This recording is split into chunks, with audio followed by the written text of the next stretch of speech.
জুলাইয়ের গণঅভ্যুত্থানের ২ বছর বর্ষপূর্তি উপলক্ষে চট্টগ্রাম বিশ্ববিদ্যালয়ে চলছে নানা আয়োজন। এ নিয়ে আরও জানাতে যুক্ত হচ্ছেন চট্টগ্রাম বিশ্ববিদ্যালয়ে আছেন আমাদের সহকর্মী মিজানুর রহমান। এবং মিজান, আমাদেরকে জানাবেন যে এই তো সব জায়গায় এখন কর্মসূচি চলছে, চট্টগ্রাম বিশ্ববিদ্যালয়ে এখন কি আয়োজন চলছে এবং সেখানকার বর্তমান পরিস্থিতি কি?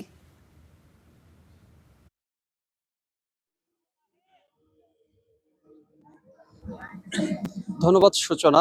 আমি এখন রয়েছি চট্টগ্রাম বিশ্ববিদ্যালয়ের শহীদ আব্দুর রব হল মাঠ প্রাঙ্গণে। এখানে চট্টগ্রাম বিশ্ববিদ্যালয়ে নানা আয়োজনের মধ্য দিয়ে আসলে জুলাইয়ের দ্বিতীয় বর্ষপূর্তি উদযাপিত হচ্ছে।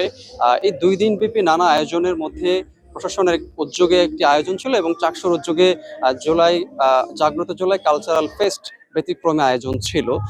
প্রশাসনের উদ্যোগে আজ সকাল 11টায় বিজয় র্যালি হয়েছিল এবং 12টায় বিশেষ আলোচনা সভা অনুষ্ঠিত হয়েছে এবং এই পর্যায়ে সেখানে সাংস্কৃতিক অনুষ্ঠান আয়োজিত হচ্ছে প্রশাসনের উদ্যোগে। এবং আমি এখন যেখানে রয়েছি এটি হচ্ছে শহীদ আব্দুর রব হল মাঠ বিশ্ববিদ্যালয়ের। এখানে বিশ্ববিদ্যালয় কেন্দ্রীয় ছাত্র সংসদ চাকসুর উদ্যোগে জাগ্রত জুলাই কালচারাল ফেস্ট আসলে এখানে হচ্ছে 2 দিন ব্যাপী এবং আজকের এই মুহূর্তে আসলে ডকুমেন্টারি প্রদর্শন হচ্ছে এবং সন্ধ্যার পরে এখানে বর্ণাঢ্য সাংস্কৃতিক আয়োজন হবে এবং এর আগে এখানে জুলাইয়ে যে বিশ্ববিদ্যালয়ে যেসব শিক্ষার্থী আহত হয়েছিল তাদেরকে সংবর্ধনা দেওয়া হয়েছে এবং এইসব আয়োজনের মধ্যে আমরা দেখতে পাচ্ছি যে ব্যতিক্রমী আয়োজন।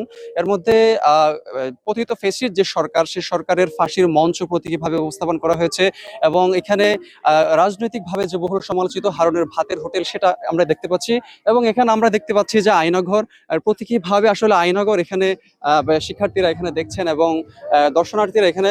এবং আমরা এই পাশে দেখতে পাচ্ছি যে সাভারের সাজোয়া যান থেকে যে শহীদ ইয়ামিনের লাশকে ফেলে দেওয়া হয়েছিল সেই দৃশ্যটা আসলে কিন্তু এখানে আমরা দেখতে পাচ্ছি। আসলে এইভাবে নানা আয়োজনের মধ্য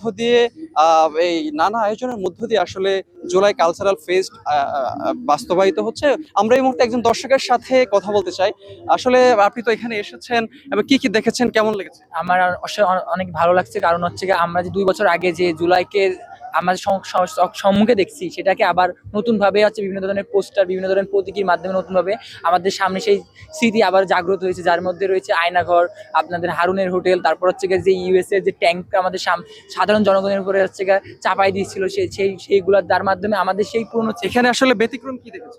ব্যতিক্রমিক দেখার মধ্যে রয়েছে একটা যে হচ্ছে পোস্টারগুলো, যেগুলো আমাদের যে আন্দোলনের সময় যে সাধারণ জনগণের উপরে যে হচ্ছে সেই স্বৈরাচারী সরকার কিভাবে হচ্ছে অত্যাচার করেছিল তার একটা সেই যে স্মৃতিটা আবারও জাগ্রত হয়ে গেছে। ধন্যবাদ আপনাকে। চট্টগ্রাম বিশ্ববিদ্যালয় আসলে 2 দিন ব্যাপী নানা আয়োজনের মধ্য দিয়ে পালিত হচ্ছে। এর মধ্যে কালচারাল ফেস্টের যে ব্যতিক্রমী আয়োজন এগুলো আসলে দর্শনার্থীদের কাছে বেশি বিমোহিত করেছে এবং আসলে তাদেরকে আমরা দেখতে পাচ্ছি এই সকাল থেকে আসলে প্রচন্ড বৃষ্টি, এই বৃষ্টির মধ্যে দর্শনার্থী একটু কম হলো, এখন আবার বৃষ্টি কম হয়ে আসতে শুরু করেছে। সব মিলে আসলে জুলাইয়ের দ্বিতীয় যে বর্ষপূর্তি সে উপলক্ষে আসলে ক্যাম্পাস জমজমাট হয়ে উঠেছে এবং এই যে 2 দিন ব্যাপী যে নানা আয়োজন, এই ছিল নানা আয়োজনের সর্বশেষ তথ্য। সুজনা। মিজান, আপনাকে ধন্যবাদ।